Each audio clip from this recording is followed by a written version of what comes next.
Om Swastiastu. Assalamualaikum warahmatullahi wabarakatuh. Salam sejahtera untuk kita semuanya, namo buddhaya dan salam kebajikan. Pertama-tama yang terhormat kepada Bapak Ika Dinandi Oktorate, SE, MBA, CRA, CRT, selaku dosen pengampu dari mata kuliah Perilaku Konsumen. Nah, pada kesempatan kali ini, perkenalkan kami dari kelompok 4 akan membawakan materi pada RPS 12 mengenai pengambilan keputusan konsumen, yang dimana kami beranggotakan 5 orang di sini dengan saya sendiri, Dwi Satria, dengan NIM 1138 dan rekan-rekan saya. Perkenalkan, nama saya Igde Tirta Asawa dengan NIM akhir 111. Perkenalkan, saya Niluh Dewinda Aditya Saraswati dengan NIM akhir 148. Perkenalkan, nama saya Nimadeja Putri Maharani dengan NIM akhir 143.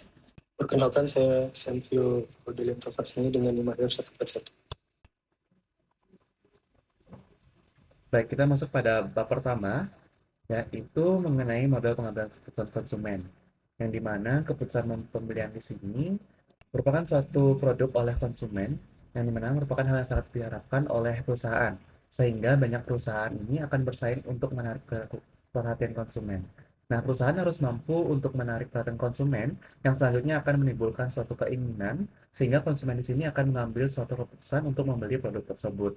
Dan juga ini dikarenakan dari perhatian konsumen di sini akan timbul keinginan yang pada akhirnya akan membuat keputusan untuk membeli. Nah, dalam pemahamannya di sini kami membagi menjadi dua, yaitu dengan pengertian dari keputusan, yang dimana dari menurut Schiffman dan Kanuk, keputusan ini dapat didefinisikan sebagai decision is the selection of an action from two or more alternative choice, yang dimana merupakan keputusan ini sebagai pemilihan suatu tindakan dari dua atau lebih pilihan alternatif. Sedangkan menurut Kristianti dan John Lalel mengungkapkan bahwa keputusan di sini sebagai suatu pemilihan tindakan dari satu atau lebih pilihan alternatif. Dan Richard L. Duff juga mengungkapkan bahwa keputusan konsumen merupakan pilihan yang dibuat dari beberapa alternatif yang ada. Nah, berdasarkan definisi tersebut, dapat diambil kesimpulan bahwa seseorang ini akan mengambil keputusan harus mempunyai satu pilihan dari beberapa alternatif yang ada.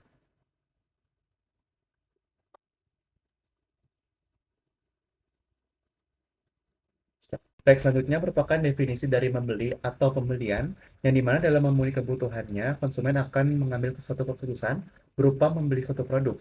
Nah, oleh karena itu, perlu juga diketahui pengertian membeli. Menurut Philip Kotler dan Gary Armstrong, membeli merupakan hasil dari proses panjang yang dilakukan oleh konsumen dalam pengambilan keputusan. Sedangkan William M. Wright mengungkapkan bahwa the consumer chooses the product or brand to be bought. Selection is based on outcome of the evaluation stage and on other dimension.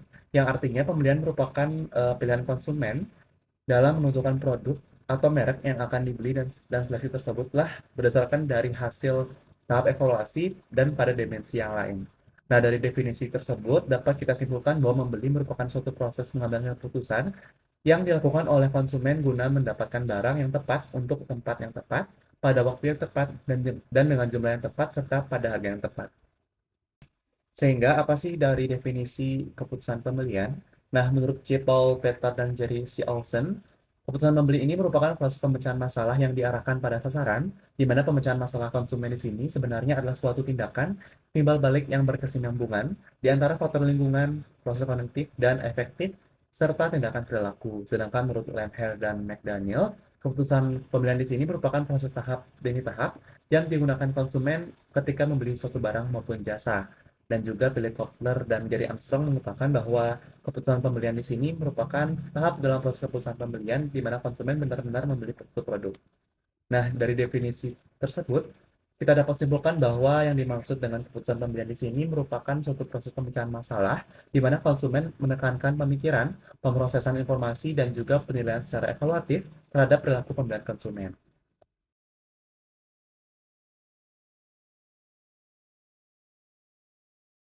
Nah, kita telah melalui proses evaluasi yang melibatkan faktor-faktor seperti kualitas produk, harga, lokasi toko, maupun pengalaman pelanggan. Nah, di sini bagaimana sih prosesnya? Maka dari itu akan dilanjutkan oleh rekan saya yang akan membahas terkait hal ini. Terima kasih. Proses keputusan pembelian. Dalam membeli suatu barang atau jasa, seorang konsumen akan melalui suatu terdapat 3 bentuk proses keputusan pembelian, yaitu proses pengambilan keputusan yang luas atau extended decision making. Konsumen yang baru pertama kali mencoba Starbucks mungkin akan mempertimbangkan berbagai faktor sebelum membeli, seperti jenis kopi yang tersedia, harga, pertimbangan karena mereka ingin memastikan bahwa pilihan mereka tepat. Next. Yang kedua yaitu pengambilan keputusan terbatas atau limited decision making. Konsumen yang sudah pernah mencoba Starbucks dan menyukainya mungkin akan mempertimbangkan hanya beberapa alternatif. Misalnya mereka mungkin hanya perlu memutuskan antara beberapa kopi atau promo yang tersedia saat itu.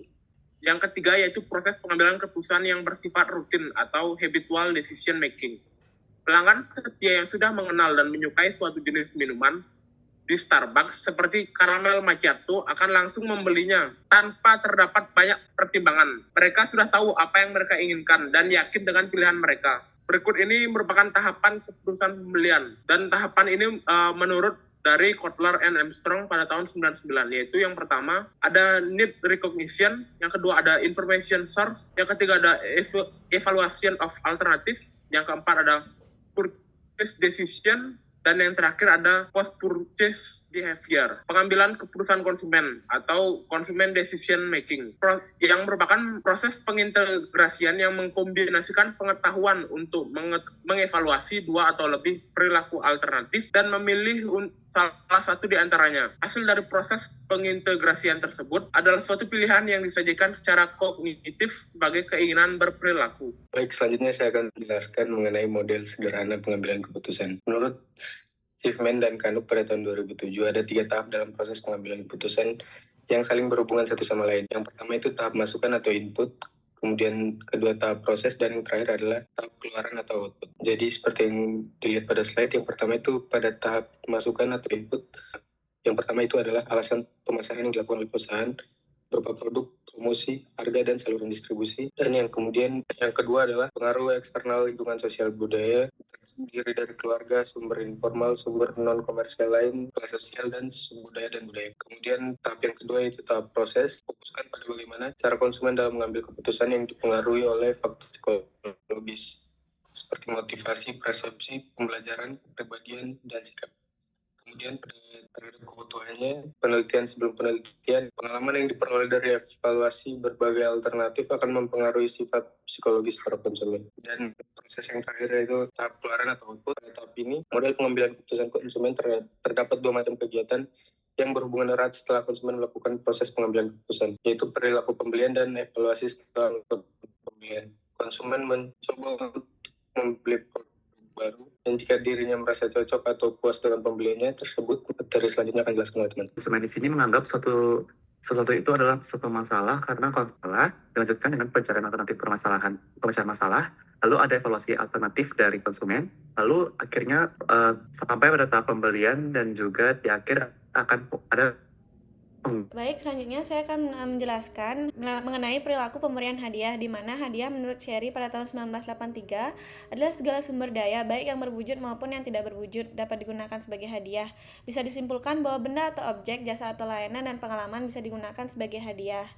Nah, selanjutnya itu Bragg pada tahun 2004 mengemukakan hal ini membuat terbentuknya hubungan, menciptakan dan menjaga ikatan relasi pada tujuan dan alasan mengapa hadiah tersebut diberikan. Nah, selanjutnya di sini dicontohkan ada company Starbucks, di mana mereka menawarkan voucher dengan harapan pelanggan yang mereka berikan voucher ini akan menjadi pelanggan tetap atau pelanggan setia yang memiliki hubungan atau ikatan dengan perusahaan di mana mereka membeli coffee atau Starbucks ini, di mana bisa dihubungkan bahwa alasan perusahaan dalam memberikan hadiah kepada konsumennya adalah untuk membentuk suatu ikatan dengan perusahaan, yang mana perusahaan melakukannya sebagai bagian promosi, sehingga pemberian hadiah tersebut merupakan upaya perusahaan dalam menjangkau konsumennya untuk suatu tujuan tertentu. Nah, jadi peranan pemberian hadiah kepada konsumen itu sendiri, yang pertama adalah peningkatan citra perusahaan, yang kedua adalah balasan atas kesetiaan konsumen, yang ketiga adalah mempererat hubungan bisnis, yang keempat adalah pendukung aktivitas pemasaran, yang kelima adalah meningkatkan kesadaran merek, dan yang terakhir adalah sebagai media promosi. Nah, jadi tujuan pemberian hadiah sendiri itu alasan umum umumnya adalah untuk mempertegas dan meningkatkan hubungan pribadi antara pemberi hadiah dan penerima hadiah.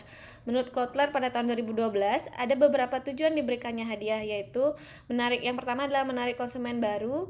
Pemberian hadiah diberikan untuk menjaring calon konsumen dalam menggunakan jasa atau produk perusahaan. Yang kedua adalah meningkatkan daya beli konsumen, di mana pemberian hadiah digunakan untuk menstipulasi tingkat penggunaan atau konsumsi barang atau jasa perusahaan oleh konsumen. Yang selanjutnya adalah menghindari konsumen berpindah merek, di mana pemberian hadiah bisa digunakan sebagai ciri khas atau kelebihan perusahaan dalam mempertahankan konsumennya untuk menghindari beralihnya ke produk atau jasa serupa perusahaan lain.